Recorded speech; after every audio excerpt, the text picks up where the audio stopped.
মানুষকে আল্লাহ তাআলা পারফেক্ট হিসেবে তৈরি করেন। নাথিং ইজ পারফেক্ট এক্সেপ্ট আল্লাহ।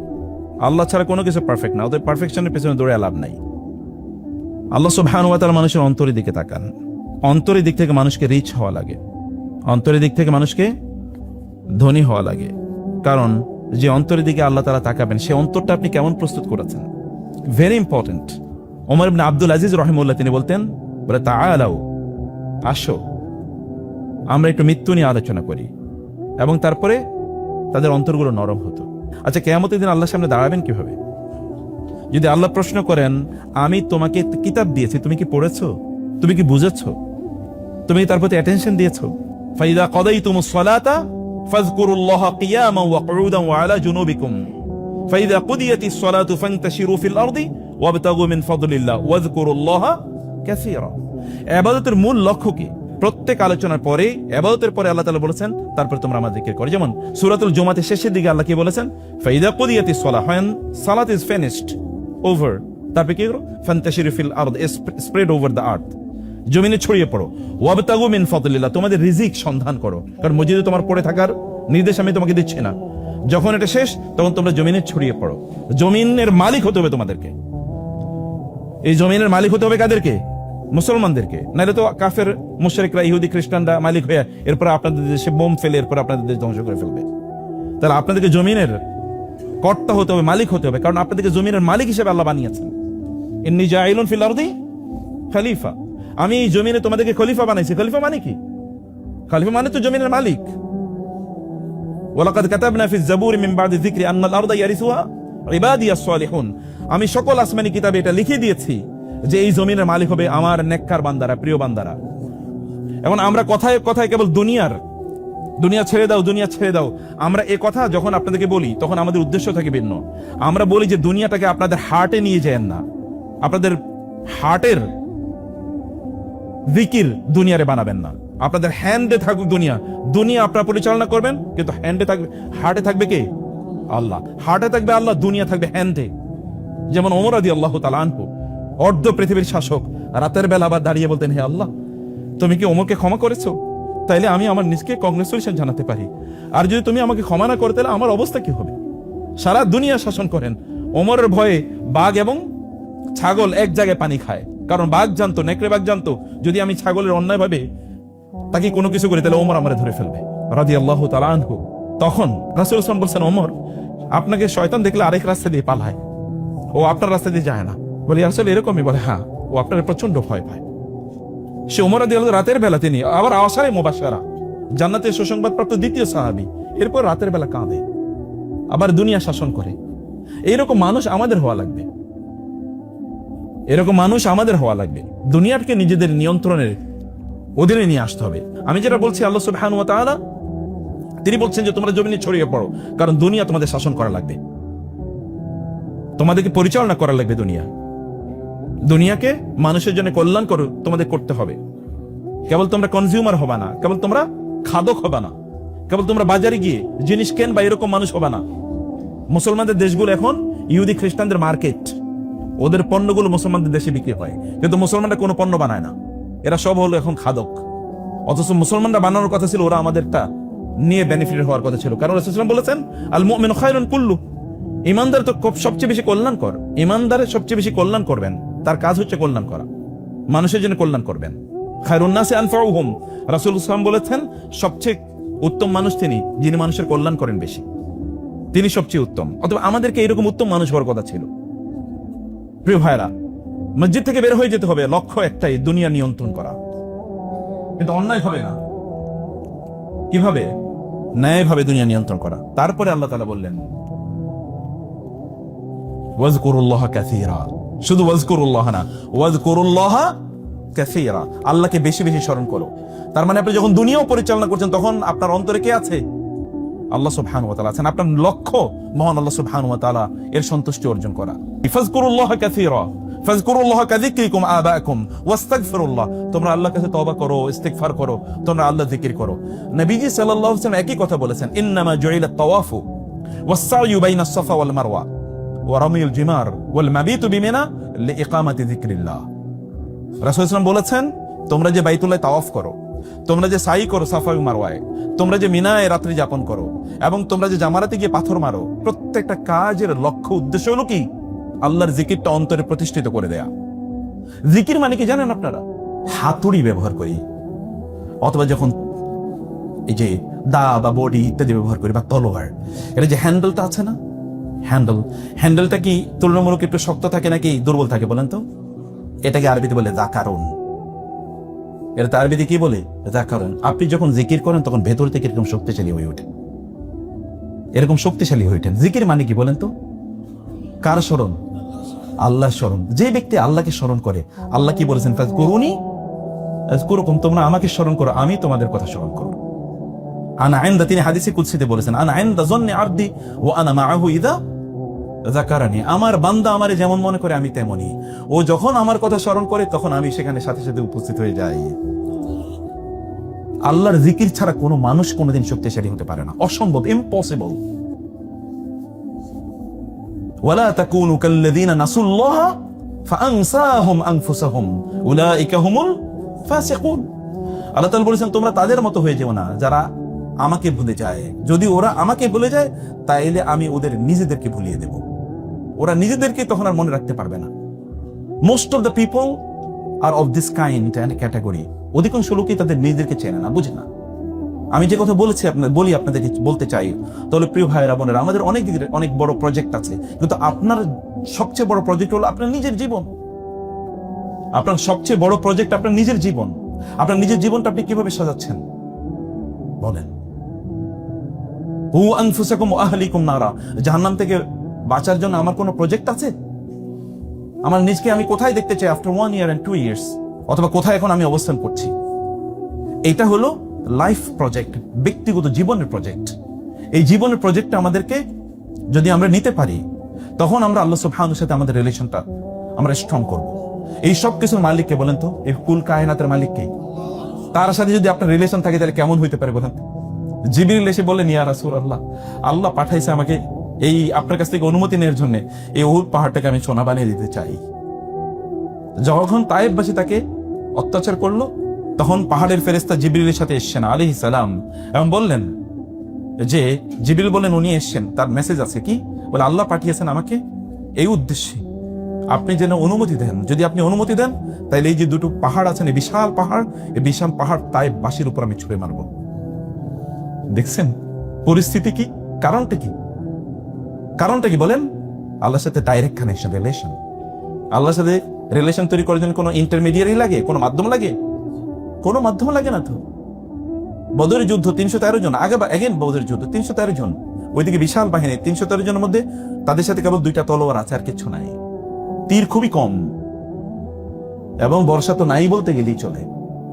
নবীজি সাল্লাল্লাহু আলাইহি ওয়াসাল্লাম সবাইকে যুদ্ধের ময়দানে প্রস্তুত করে দিলেন। তিনি এসে তার মাথার উপর দাঁড়ালেন, নামাজে দাঁড়িয়ে গেলেন, এবং আল্লাহকে বললেন, আল্লাহ, এই ছোট্ট একটা বাহিনী এই যুদ্ধের ময়দানে যদি পরাজিত হয় তাহলে তোমার ইবাদত কে করবে আমি জানি না, আর ইবাদত করার মতো কেউ থাকবে না। তিনি কাঁদছেন, এবং তার মাথায় যে কাপড় ছিল, আরবরা যেরকম কাপড় পরে যে শেখ পড়েছেন, এরকম পড়ে গিয়েছে। আবু বকর এটা এনে তুলে দিয়ে বললেন, ইয়া রাসূলুল্লাহ, যথেষ্ট, আপনি যথেষ্ট দোয়া করেছেন, আল্লাহ আপনার দোয়া কবুল করে নিয়েছে। এর মধ্যে জিবরিল আসলেন, এসে বলেন, আল্লাহ তাআলা আপনার দোয়া কবুল করেছেন, এবং আল্লাহ আমাকে মেসেজ দিয়ে পাঠিয়েছেন আপনাকে যুদ্ধের ময়দানে 1000, 3000, 5000 ফেরেশতা দিয়ে আল্লাহ তাআলা সাহায্য করবেন, এবং ফেরেশতাদের নেতা থাকবেন কি? জিবরিল আলাইহিস সালাতু ওয়াস সালাম। একবার জিবরিল এসে বলেন, ইয়া রাসূলুল্লাহ, আপনাদের মধ্যে শ্রেষ্ঠতম সাহাবী কে? আপনার সাহাবীদের মধ্যে শ্রেষ্ঠ কারা? তিনি বলেন, বদরের যুদ্ধে যারা অংশগ্রহণ করেছে। জিবরিল বলেন, আল্লাহ তাআলা আমাকে জানিয়েছেন ফেরেশতাদের মধ্যে শ্রেষ্ঠ তারাই যারা বদরের যুদ্ধে অংশগ্রহণ করেছে। কেমনি এমনি হয়েছে দেখেছেন? কাদেরকে নিয়ে গেছে? অথচ এখানে বেলাল ছিল, খাইতে পারতো না, রাদিয়াল্লাহু তাআলা আনহু। এদের তো খাবার না, এরা তো ক্রেতদাস। এরা আপনাদের দৃষ্টিতে ভিআইপি না, এদের কোনো স্ট্যাটাস নাই, এদের বিশাল বড় ফ্যাক্টরি নাই, বিশাল ক্ষমতাও নাই, চেহারাও এরকম একেবারে প্রিন্সের মতো করে এরকমও না। কিন্তু আল্লাহ তাআলা বলেছেন, ওয়াসবির নাফসাকা মা'আল্লাযীনা ইয়াদউনা রাব্বাহুম বিল গাদাতি ওয়াল আশি ইউরিদুনা ওয়াজহা ওয়ালা তা'দু আইনাকা আনহুম তুরিদু যিনাতাল হায়াতিদ দুনিয়া ওয়ালা তুতি' মান আগফালনা কলবাহু আন যিকরিনা ওয়াত্তাবা'a হাওয়াহু ওয়া কানা আমরুহু ফুরুতা। সূরাতুল কাহফে আল্লাহ তার রাসূলকে সতর্ক করে দিয়েছেন, খবরদার, এই যে যাদেরকে এসে ওরা বলেছে এগুলো তো মিসকিন, এই মিসকিনদের সাথে আমরা আপনার সাথে বসে কথা বলতে পারবো না, এদেরকে এখান থেকে সরান, তাইলে কেবল আমরা আপনার সাথে কথা বলবো। আল্লাহ বললেন, নো, খবরদার, ওয়াসবির নাফসাকা মা আল্লাযিনা ইয়াদউনা রাব্বাহুম বিল গাদাতি ওয়াশ আশি, যারা সকাল এবং সন্ধ্যায় আল্লাহর জিকির করে, আল্লাহকে ডাকে, এই লোকগুলো আমার দৃষ্টিতে ভিআইপি। আপনি ওদের সাথে সময় কাটাবেন, আপনি ওদের সাথে সময় কাটাবেন। রাসূল সাল্লাল্লাহু আলাইহি ওয়াসাল্লাম মসজিদে এই আয়াত নাযিল হওয়ার পর মসজিদে কোনায় কোনায় গিয়ে খুঁজতেন। ওই যে সাহাবীরা খাব্বাব, খুবাইব, বেলাল, এরা তো এমনি একটু দুর্বল, দেখতে হচ্ছে এরা সুরাত এরকম ইমপ্রেসিভ না, সমাজে এরকম কোনো পাওয়ারফুল এরকম কিছু না, ওই চিপায় কোনায় বসে থাকতো। রাসূল খুঁজে খুঁজে তাদেরকে বলতেন, আল্লাহ তাআলা তোমাদের সাথে আমাকে সময় কাটানোর জন্য নির্দেশ দিয়েছেন, আমি তোমাদের সাথে বসে সময় কাটাবো। ভিআইপি কে? কে ভিআইপি আল্লাহর দৃষ্টিতে? আপনাকে আল্লাহর দৃষ্টিতে ভিআইপি হওয়ার জন্য কাজ করতে হবে। রাসূল সাল্লাল্লাহু আলাইহি ওয়াসাল্লাম বলেছেন, এমন অনেক লোক আছে যারা কেউ তাদেরকে চেনে না, কোথাও গেলে জিজ্ঞেস করে না, না গেলেও জিজ্ঞেস করে না, কিন্তু আল্লাহর কাছে তারা এতটা ভিআইপি, এর যদি একবার হাত তোলে তাহলে আল্লাহ বলেন এটা আমার জন্য মাস্ট হয়ে গেল।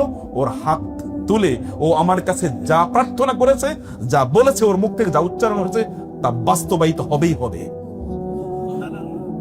কেউ চেনে না থাকে, তার ফেসবুকে কোনো ফলোয়ার নাই, তার ইউটিউবে কোনো বড় ভিউ নাই, তার টেলিভিশনে কোনো প্রোগ্রাম নাই, কোনো ইস্যু না, কেউ তার দাওয়াতও দেয় না। আল্লাহর কাছে ভিআইপি, এমন ভিআইপি নিজেরে বানাইতে হবে। আচ্ছা, জান্নাতে তো আপনারা জানেন, লা লাগুন ফিহা ওয়ালা তাকসিম, সেখানে কোনো অপ্রয়োজনীয় কাজ নাই। খেলা দেখা চিৎকার চেঁচামেচি করবে, হই হুল্লোড় করবে, এবং নিজের মেয়েরে দেখায় বলবে আমার মেয়েরে নিয়ে আমি গর্বিত, কারণ সকল প্লেয়ারের নাম মুখস্থ। আছে কিনা জানেন না? আছে না এরকম? এই বাংলাদেশেই তো আছে। এবং রাত জেগে জেগে আপনাদের মধ্যে এরকম থাকতে পারে, আল্লাহ মাফ করুন, রাত জেগে খেলা দেখছেন, এরপরে দিন ফজরের নামাজ নাই। এগুলো নিয়ে আপনার গর্ব, আমার ওই টিম, আপনার ওই টিমের সাথে এরপরে থাইকেন জান্নাতে, দেখেন না রাখে কিনা আল্লাহ তাআলা জান্নাতে। এই আইডেন্টিটি দেখেন না, সেদিন আইডেন্টিটি কোথায় যায়। মুসলমানদের সবচেয়ে বড় ক্রাইসিস হচ্ছে আইডেন্টিটি ক্রাইসিস। টাকা পয়সার ক্রাইসিস কে বলছে? এই পৃথিবীর প্রায় 70% মিনারেল রিসোর্স মুসলমানদের কাছে, 40% ন্যাচারাল রিসোর্স মুসলমানদের কাছে, কি নাই? এবং এই পৃথিবীর 3/1 মানুষ মুসলমানদের কাছে, যাদেরকে বলা হিউম্যান রিসোর্সেস। তাহলে মুসলমানরা কেন মার খাচ্ছে? কেন মার খাবে? কি কারণে মুসলমানরা দুর্বল? দুর্বল একটাই, তার আইডেন্টিটি নাই। তো সে তার নিজকে মুসলিম হিসেবে গর্ব করে না, সে তার আইডেন্টিটি প্রকাশ করে না, সে তো ইনফেরিয়রিটিতে থাকে। আল ওয়াহান, দুর্বল। আরবিতে বলা হয়, আল্লাহ তাআলা বলেছেন, ওয়ালা তাহিনু ওয়ালা তাহজানু ওয়া আনতুমুল আ'লাউনা ইন কুনতুম মুমিনিন। মুমিন যদি হও তাহলে তোমরাই গোটা পৃথিবীর বিজয়ী, এই পৃথিবী তোমরাই নিয়ন্ত্রণ করবা। কিন্তু ওয়াহান নিজের মধ্যে নিয়ে আসে যাবে না। ওয়াহান মানে হচ্ছে কোন একটা পাখি যখন ধরেন সে বিষাক্ত কোন একটা খাবার খেয়ে ফেললো, খাবার খেয়ে ফেলার পরে তার গোটা শরীরে বিষ ছড়িয়ে পড়েছে, এখন সে ঝাপটাতে পারে না, তার পাখাগুলো তুলতে পারে না, পায়ের উপর ভর দিতে পারে না, এখন উঠতে পারে না, একেবারে মরার মতো পড়ে আছে। এবং উম্মার অবস্থা দেখেন না এরকম, গোটা উম্মা এখন মরার মতো পড়ে আছে। নেকড়ে বাগলা চারিদিকে তাদেরকে খাবলা দিয়ে খাচ্ছে, আর বলার মতো কেউ নাই, চিন্তা করার মতো কেউ নাই। চিন্তাই তো করেন লোকেরা। তার স্ত্রী যদি তাকে না বলতে পারেন যে তোমাকে তো আমি পরিবর্তিত মানুষ হিসেবে দেখছি, তুমি তো অন্যরকম মানুষ হয়ে গেছো, মাশাআল্লাহ। তার স্বামী যদি তাকে না বলে যে তুমি তো আগের চেয়ে অনেক ভালো হয়ে গেছো, তার সন্তান যদি তাকে না বলে বাবা মা তোমাকে তো আমি ভিন্ন মানুষ পেয়েছি, আগে তো তুমি এমন ছিল, এখন মাশাআল্লাহ তুমি অনেক ভালো মানুষ হয়ে গেছো, এবং আপনার কলিগরা যদি আপনাকে ডিফারেন্ট মেন ওমেন হিসেবে না দেখে, আপনার সমাজের লোকেরা প্রতিবেশীরা যদি ফিলই না করে যে লোকটা পরিবর্তন হয়ে গেছে, তাহলে কিসের হজ? তাহলে এই হজ কি? এই হজ দিয়ে আপনি আল্লাহকে সন্তুষ্ট করবেন? আল্লাহর ইবাদত করার জন্য কি আল্লাহ তাআলা আর সৃষ্টিতে কেউ নাই? এই সৃষ্টিতে এমন কোনো কিছু নাই জিন এবং মানুষ ছাড়া যারা আল্লাহর ইবাদত করে না, কিচ্ছু নাই। ওয়ালাহু ইয়াসজুদু মান ফিস সামাওয়াতি ওয়াল আরদি তাওআন ওয়া কারাহা। আসমান এবং জমিনে যা কিছু আছে সব আল্লাহর ইবাদত করে। সূর্যকে কোনোদিন পশ্চিম দিক থেকে উঠতে দেখছেন? সূর্য কোনোদিন তার নির্ধারিত সময়ের বাইরে 1 সেকেন্ড পরে উঠছে? উঠে নাই। যা যেখানে হওয়ার কথা তা সবই হচ্ছে, সবকিছু। ওয়াসসাহাবিল মুসাখখারি বাইনাস সামাই ওয়াল আরদ, আসমানে এবং জমিনের মধ্যখানে মেঘ ঝুলে আছে, ওটাকে কোনোদিন আপনি দেখেন না যে মাধ্যাকর্ষণ শক্তি নষ্ট হয়ে গেছে, এবং এ কারণে কি সেটা এখন ভূমি জমিনে পড়ে সব চূর্ণ বিচূর্ণ হয়ে গেছে, এটা দেখেন না? এটা স্টিল ইন ইটস পজিশন, সেটা সবকিছু মেনটেন করে চলছে। সবকিছু আল্লাহ সুবহানাহু ওয়া তাআলা আনুগত্য করে, কেবল মানুষ ছাড়া, কেবল মানুষ ছাড়া। আর আল্লাহ তাআলা বলছেন এগুলো দুইটা বোঝা, এই জমিনের উপর বোঝা। আল্লাহ সুবহান বলেছেন সাকালাইন, 2 বোঝা আল্লাহ বলেছেন। প্রিয় ভাইরা, পরীক্ষা হলে কেউ যাওয়ার পরে, পরীক্ষা দিয়ে আসার পরে বলে নাকি যে শেষ? তো তার তো রেজাল্ট পাবলিশ হবে কয়েকদিন পরে, এরপরে বোঝা যাবে যে সে কি কত ভালো ছাত্র ছিল, কতটুকু ভালো করেছে। রেজাল্ট তো পাবলিশ হয় না, রেজাল্ট পাবলিশ হবে কোথায়? ফাইনাল রেজাল্ট পাবলিশ হবে আখিরাতে, আর দুনিয়াতে রেজাল্ট পাবলিশ হবে আচরণে।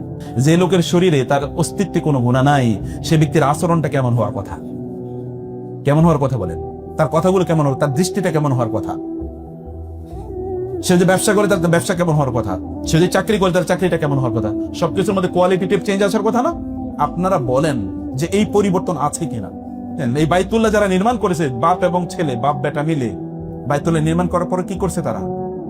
ওয়াইজ ইয়ারফাউ ইব্রাহিমুল কওয়াইদ মিনাল বাইতি ওয়া ইসমাঈলু রব্বানা তাকাব্বাল মিন্না ইন্নাকা আনতাস সামিউল আলিম। বাপ এবং ছেলে মিলে বাইতুল্লাহ নির্মাণ করেছে। বাইতুল্লাহ যেখানে 1 রাকাত নামাজ পড়লে 1 লক্ষ রাকাতের সওয়াব পাওয়া যায়, যারা নির্মাণ করেছে তাদের মর্যাদার লেভেল থেকে। এবং আল্লাহ সুবহানাহু ওয়া তাআলা বলেছেন, বাবাকে বলেছেন ইব্রাহিম আলাইহিস সালামকে, ইন্নী জাইলুকা লিন-নাসি ইমাম, আমি তোমাকে মানব জাতির নেতা বানালাম। সেই মানব জাতির নেতা, লিন-নাস, ফর অল দ্য পিপল। লিন-নাস এটা কিন্তু সাধারণ কয়েকটা মানুষ না, লিন-নাস মানে হোল হিউম্যানিটি, আমি সবার জন্য তোমাকে নেতা বানালাম। সেই নেতা এবং তার ছেলে হাত তুলে বলছে রব্বানা তাকাব্বাল মিন্না। আল্লাহ বাইতুল্লাহ বানাইছে, তাতে কি আসে যায়? তুমি যদি কবুল না করো তাহলে এটা তো একটা পণ্ডশ্রম, এটা একটা পণ্ডশ্রম, এটা তো কোনো কাম নেই। আচরণগত পরিবর্তন তো সেখানে আসতে হবে, কথাবার্তার মধ্যে পরিবর্তন আসতে হবে, অপ্রয়োজনীয় কাজ থেকে আপনার নিজকে আপনার দূরে রাখতে হবে। কাফা বিনাফসিকা আল-ইয়াওমা আলাইকা হাসিবা। আপনি নিজে জিজ্ঞেস করে দেখেন আমার মধ্যে কতটুকু পরিবর্তন হয়েছে। আয়নার সামনে দাঁড়ান, দেখেন না চেহারার মধ্যে পরিবর্তন হয়েছে কিনা, আচরণের মধ্যে পরিবর্তন হয়েছে কিনা, নামাজে আপনি কখন আসেন, নামাজে আপনার টাইমিং বেড়েছে কিনা, কোরআন তেলাওয়াতে আপনার আগ্রহ বেড়েছে কিনা। লাকাদ খালাকনাল ইনসানা ফি কাবাদ। আমি তো মানুষের পরিশ্রমের মধ্যেই তৈরি করছি। আপনার মা যখন আপনাকে জন্ম দিছে, পরিশ্রম ছাড়া জন্ম দিছে নাকি? আপনার জীবন তো পরিশ্রম, আপনি সারাদিন তো এমনি পরিশ্রম করেন। কিছু কিছু লোক তো 24 ঘন্টার মধ্যে 14, 15, 16 ঘন্টায় দৌড়ায় এবং তার দুনিয়ার কল্যাণের জন্য দৌড়ায়, এর বাইরে কিছু না।